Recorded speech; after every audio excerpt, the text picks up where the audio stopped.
Students, हमारा आज का टॉपिक है Vogel approximation method under transportation problem. हम इसको पॉपुलरली वेम मेथड के नाम से भी जानते हैं। और स्टूडेंट्स, ये ट्रांसपोर्टेशन प्रॉब्लम के अंदर सबसे इम्पोर्टेंट टॉपिक है।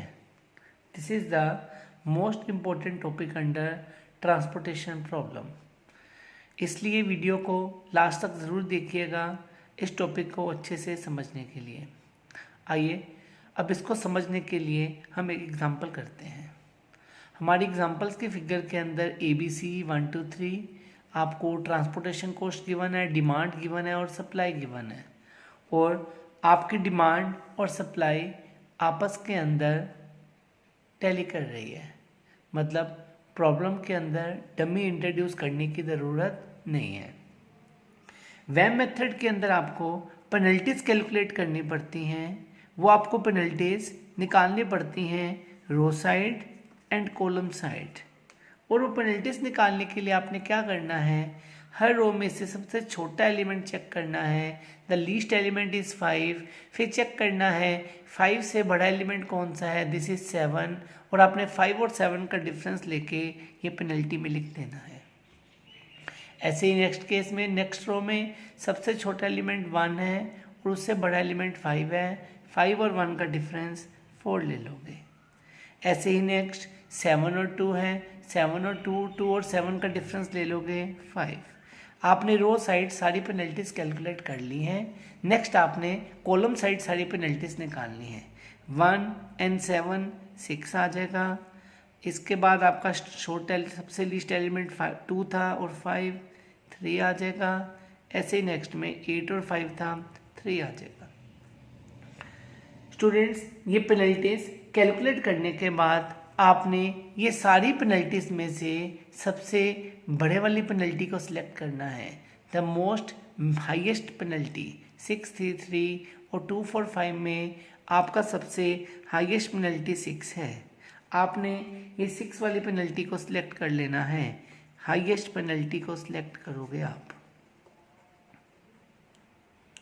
जब आप ये हाईएस्ट पेनल्टी को सिलेक्ट कर लोगे तो मतलब ये वाले कॉलम के अंदर एलोकेशन करनी है। तो एलोकेशन कहाँ पे करनी है, जहाँ से आपने हाईएस्ट पेनल्टी सिलेक्ट की है वो वाले कॉलम में 7 1 7 था, तो सबसे छोटा एलिमेंट 1 था, तो आप 1 पे एलोकेशन कर दोगे। आप एलोकेशन कितनी करोगे, 12 और 20, which ever is less. Demand 12 थी, सप्लाई 20 थी, तो आप उसे 12 की एलोकेशन कर दोगे। जब आपने 12 की एलोकेशन की तो आपकी कॉलम फर्स्ट कॉलम आपकी डिलीट हो जाएगी। इसके बाद नेक्स्ट आपने दोबारा से फिर से मैट्रिसेस को लिख देना है जो आपके पास रिमेनिंग बच गई है। ABC 2 and 3 वो आपके पास आ गए हैं 9 5 2, उसके बाद आ गए हैं 5 8 and 9। और डिमांड लिख दोगे आप, डिमांड कितनी आ गई है 18 और 10। और आप सप्लाई लिख लोगे, आपके पास पहले की 15 की 15 आ जाएगी। 20 में से 12 माइनस करोगे 8 आ जाएगी और थर्ड वाले की 5 आ जाएगी। स्टूडेंट्स, एक बात का ध्यान रखना, जो आपकी डिमांड और सप्लाई है हर स्टेज पे आपकी मैच करनी चाहिए। It will be match at every stage. फिर से आप क्या करोगे, यहाँ पे आके फिर से पेनल्टीज कैलकुलेट करोगे। अब सेकंड पेनल्टी निकालनी है तो P2 लिख देंगे। शॉर्ट एलिमेंट सबसे छोटा एलिमेंट उससे बड़ा एलिमेंट, 9 और 5 का डिफरेंस 4 आ गया। 5 और 8 का डिफरेंस 3 आ गया। 2 और 9 का डिफरेंस 7 आ गया। इसके बाद ऐसे ही आप कॉलम साइड पे भी पेनल्टी कैलकुलेट कर लोगे। 5 और 2 का डिफरेंस 3 आ गया। 8 और 9 का डिफरेंस 1 आ गया। ऐसे करके आप फिर से पेनल्टीज में से हाईएस्ट पेनल्टी सिलेक्ट कर लोगे जो इस बार 7 है। पहले ये कॉलम साइड पे हाईएस्ट आई थी, इस बार ये रो साइड पे हाईएस्ट आ गई है। और 7 के अंदर 2 और 9 है रो के अंदर, तो आप इसमें से स्मॉल वाली सिलेक्ट कर लोगे 2। और 2 की डिमांड है 18, सप्लाई है 5, तो हम इसको एलोकेशन कर देंगे 5 की। जैसे ही आप इसको 5 की एलोकेशन करोगे तो आपकी C रो डिलीट हो जाएगी। इसके बाद नेक्स्ट आपके पास बच जाएगा 9 5 5 और 8। और इसकी डिमांड आ जाएगी 18 - 5 13 और 10 और ऊपर आपके आ जाएगा 15 और 8। सप्लाई में आ जाएगा 15 और 8।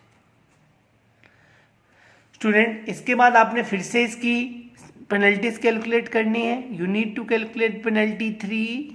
तो 9 और 5 का डिफरेंस 4, 8 और 5 का डिफरेंस 3, ऐसे ही 9 और 5 का डिफरेंस 4, 8 और 5 का डिफरेंस 3।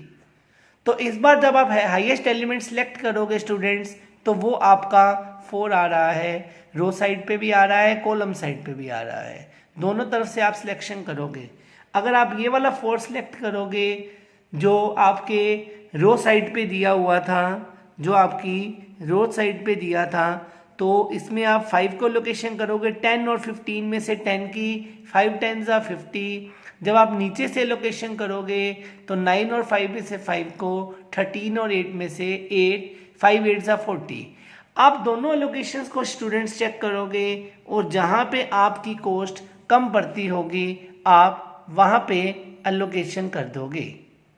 जहाँ पे आपकी कॉस्ट कम पड़ती होगी आप वहाँ पे एलोकेशन कर दोगे। इसलिए जो हमारी एलोकेशन है वो 5 पे हो जाएगी 8 की, 13 और 8 में से जो लेस आएगा। इसके बाद हमारी अब फिर से बी रो ख़त्म हो गई है, तो हमारे पास नेक्स्ट आ जाएगा 9 एंड 5। डिमांड आ जाएगी 13 - 8 5 और 10 थी और ऊपर 15 का 15 सप्लाई आ जाएगा। जब आप लास्ट स्टेज पे पहुंच जाओगे तो आपने सिंपल 9 को 5 एलोकेशन कर देनी है और 5 को भी 5 की एलोकेशन कर देनी है।